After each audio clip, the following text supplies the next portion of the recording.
ज्ञान भारती ज्ञान Bharti Hindi high school कक्षा 11 सांख्यिकी।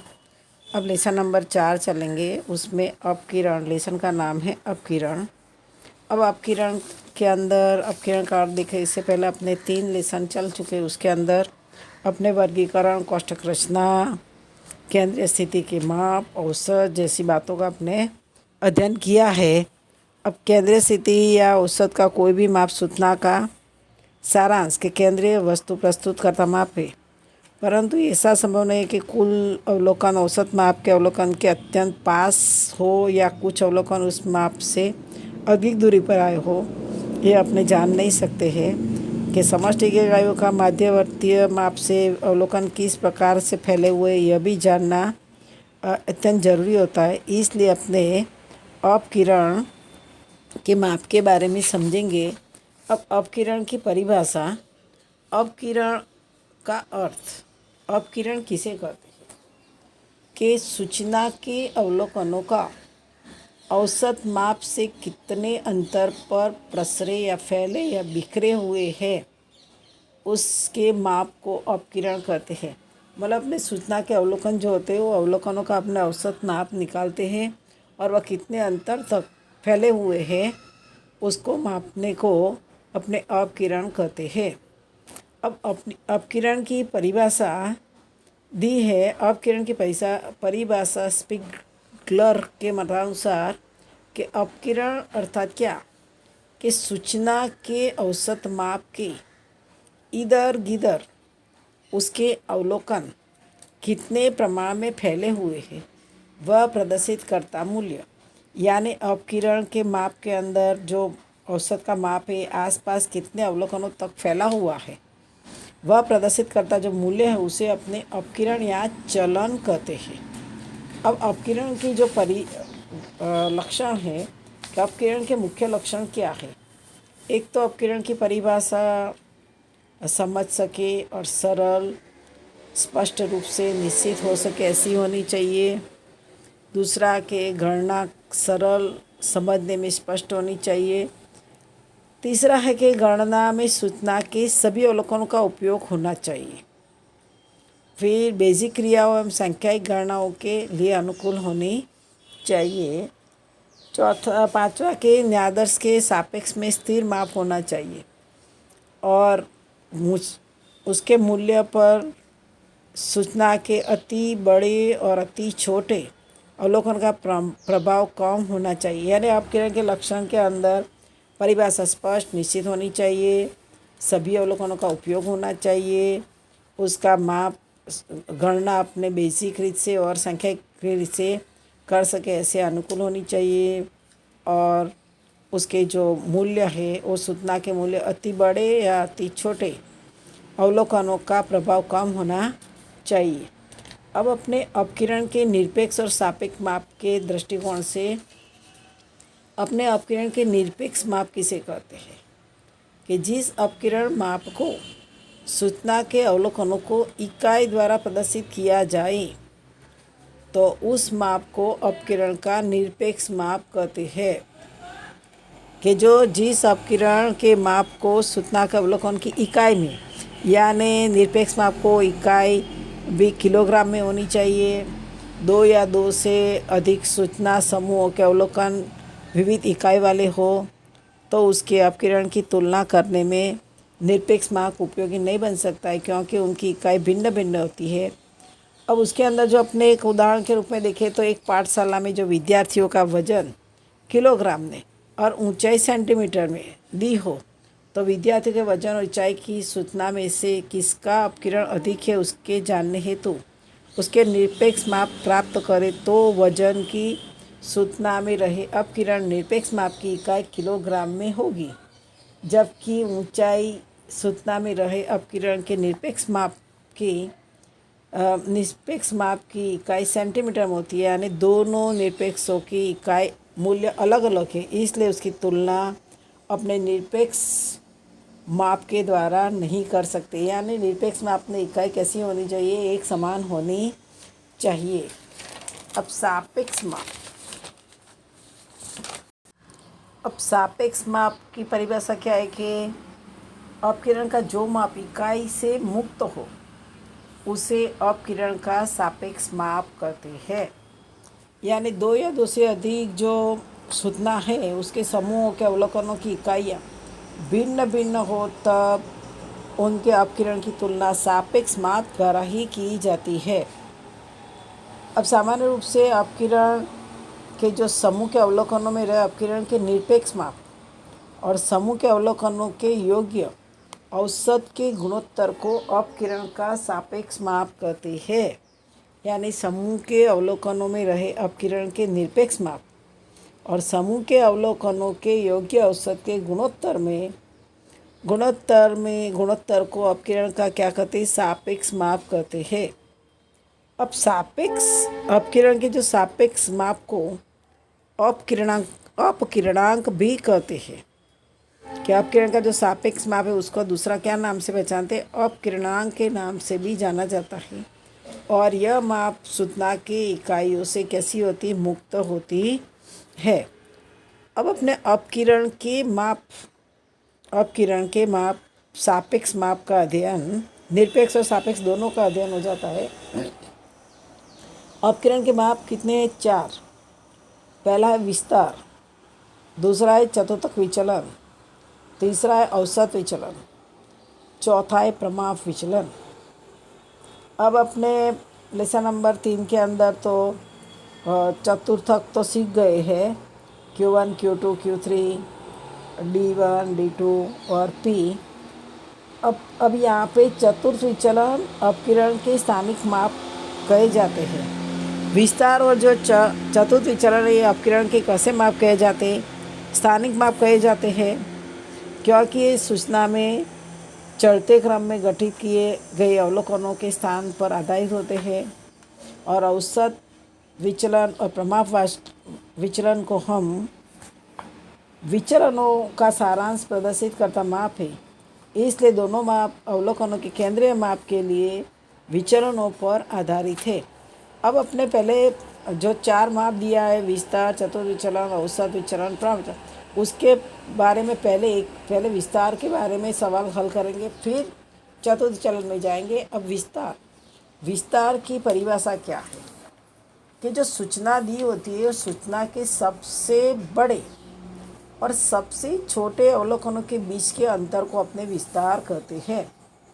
अपने सूचना में देखने का कि सूचना में सबसे बड़ा अवलोकन कौन सा है और सबसे छोटा अवलोकन कौन सा है, और उसके बीच में जो अंतर आता है उसे विस्तार कहते हैं। अब विस्तार को संकेत में R द्वारा प्रदर्शित किया जाता है और सूत्र में विस्तार R बराबर XH माइनस XL। अब XH किसे कहते हैं? कि सूचना का जो महत्तम मूल्य होता है, सबसे बड़ा अवलोकन होता है, उसको कहते हैं। और XL किसे कहते हैं? कि सूचना का सबसे छोटा मूल्य होता है या तो छोटा अवलोकन होता है, उसे अपने क्या XL कहते हैं, XL कहते हैं। अब जो विस्तार R का अपकिरण का निरपेक्ष माप है और R की इकाई वही होगी जो अवलोकन की है, पर लेकिन अपकिरण का सापेक्ष माप के लिए सूत्र क्या है? तो अपकिरण के सापेक्ष माप के लिए सूत्र के अंदर सापेक्ष विस्तार बराबर अपने R बटे में X प्लस L। R की कीमत क्या होती है? XH minus XL।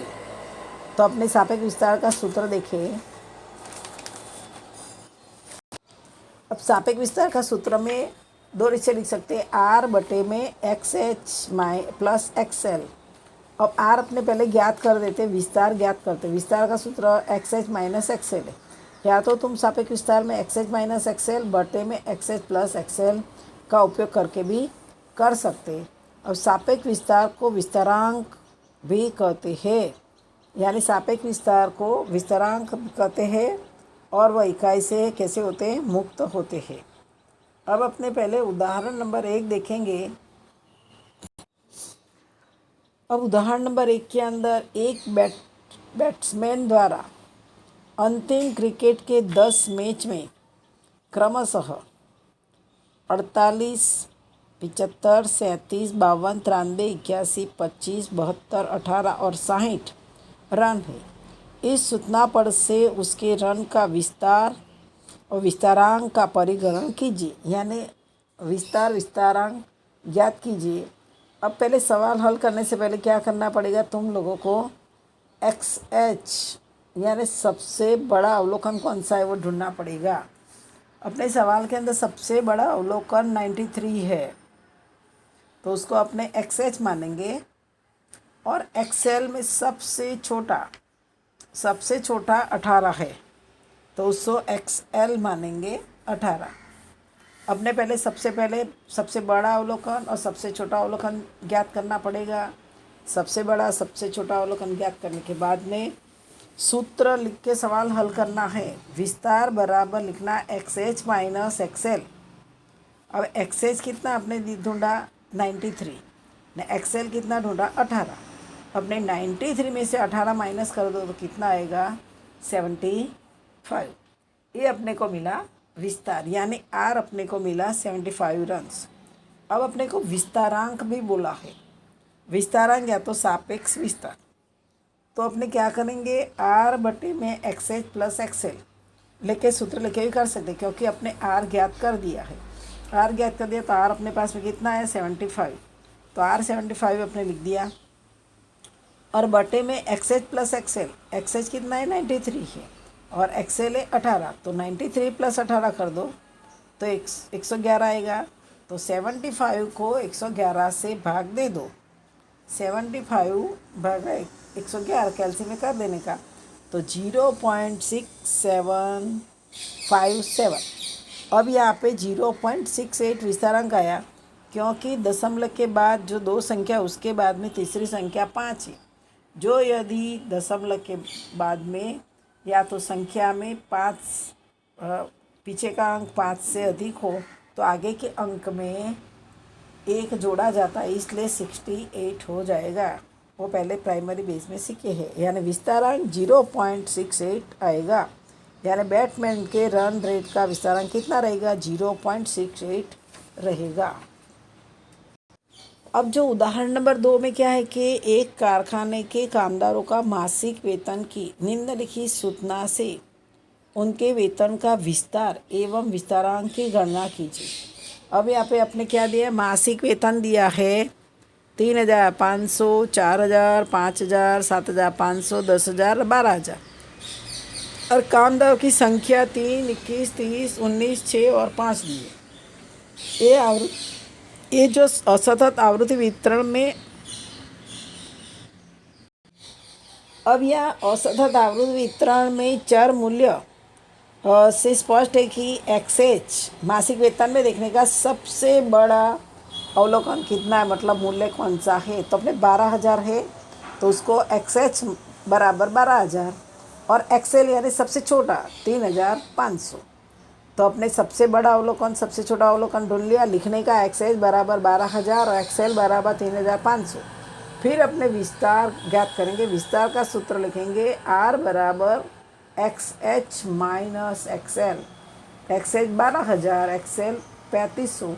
12,000 में से 3,500 माइनस करो तो कितना आएगा 8,500 आएगा। जो विस्तार आर बराबर अपने कितना मिला 8,500, यानी कामदारों का मासिक वेतन का विस्तार कितना रहा 8,500। अब अपने विस्तारांक ज्ञात करें तो आर बटे में एक्स एच प्लस एक्सेल। अब अपने आर ज्ञात कर ही दिया तो अपने आर लिख दो 8,500 और बटे में एक्स एच 12,000 और एक्सेल 3,500।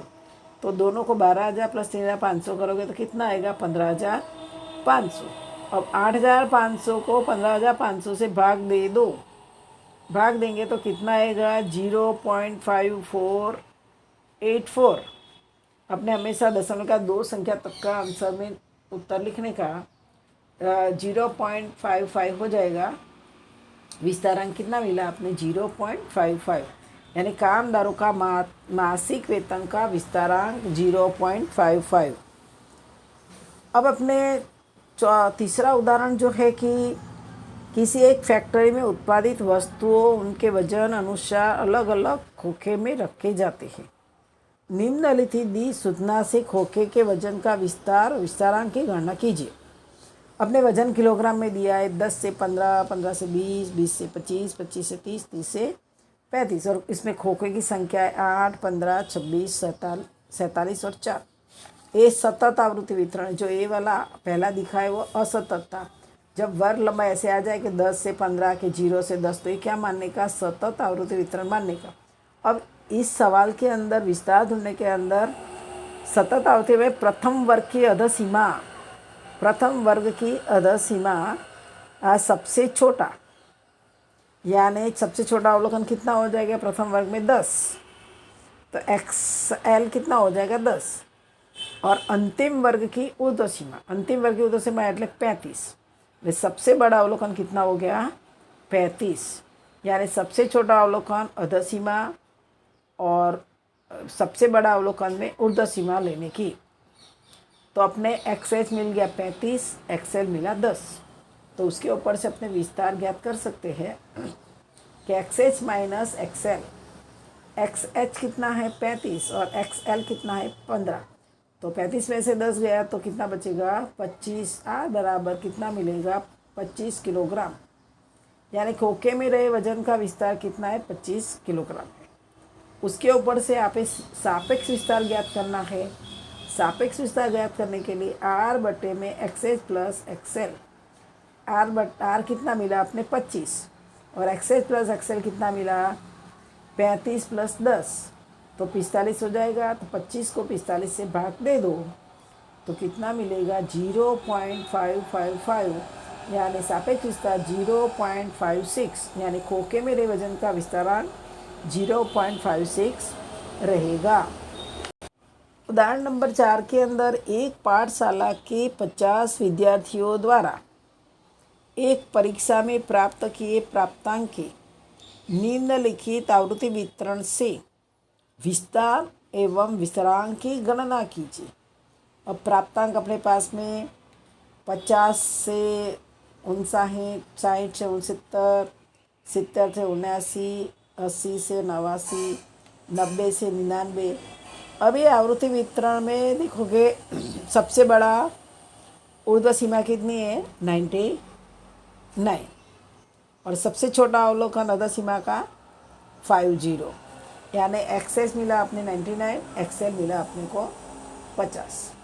तो विस्तार ज्ञात करने का सूत्र XH माइनस XL, तो 99 में से 50 माइनस करेंगे तो कितना आएगा 49 × 50, यानी विस्तार कितना मिला अपने को 49 प्राप्तांक मिला। अब अपने विद्यार्थियों द्वारा प्राप्त किए विस्तार कितना है 49।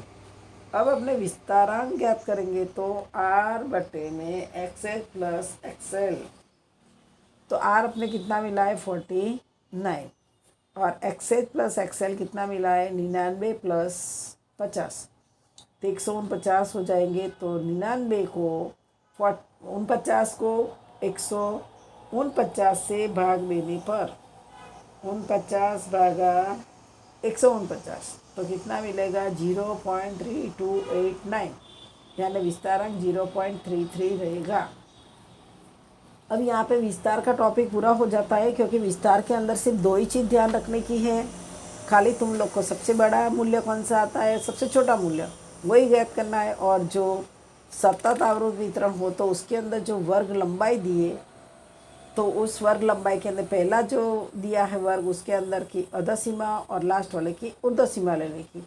और असतत आवृत्ति वितरण में जो रकम दी उसके अंदर सबसे बड़ा अवलोकन सबसे छोटा अवलोकन ढूंढने का है।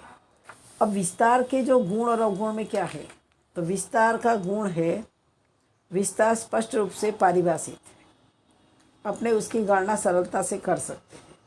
और अवलोकनों में चल क्रम कम हो तो यह उपयोगी माप है, यानी जो सबसे ज़्यादा संख्या होगा तो अपने विस्तार ज्ञात करने में दिक्कत आती है, क्योंकि पहले तो सबसे बड़ा अवलोकन सबसे छोटा अवलोकन कौन सा था वो ढूंढना पड़ता है। यानी संख्या मर्यादित हो तो ही विस्तार द्वारा अपने सवाल हल कर सकते हैं। और दोष के अंदर क्या है कि गणना में समग्र अवलोकनों का उपयोग नहीं किया जाता है, विस्तार पर न्यायाधीश का प्रभाव अधिक होता है, बेसिक क्रियाओं के लिए अपने अनुकूल माप मानते हैं नहीं, और खुले सिरे वाले आवृत्ति वितरण में इस माप की गणना नहीं की जा सकती है। अब यहाँ पर जो स्वाध्याय 4.1 है पेज नंबर 128 पर दिया हुआ है तुम्हारे को स्वाध्याय 4.1। तो स्वाध्याय 4.1 का 4 सवाल है जो कर देने का है। और यहाँ जो मैंने परिभाषा अपकिरण का और परिभाषा लक्षण निरपेक्ष सापेक्ष माप की परिभाषा अपकिरण के माप लिखकर फिर विस्तार का स्टार्ट करने का उदाहरण करके 4.1 तुम लोग करोगे होमवर्क में।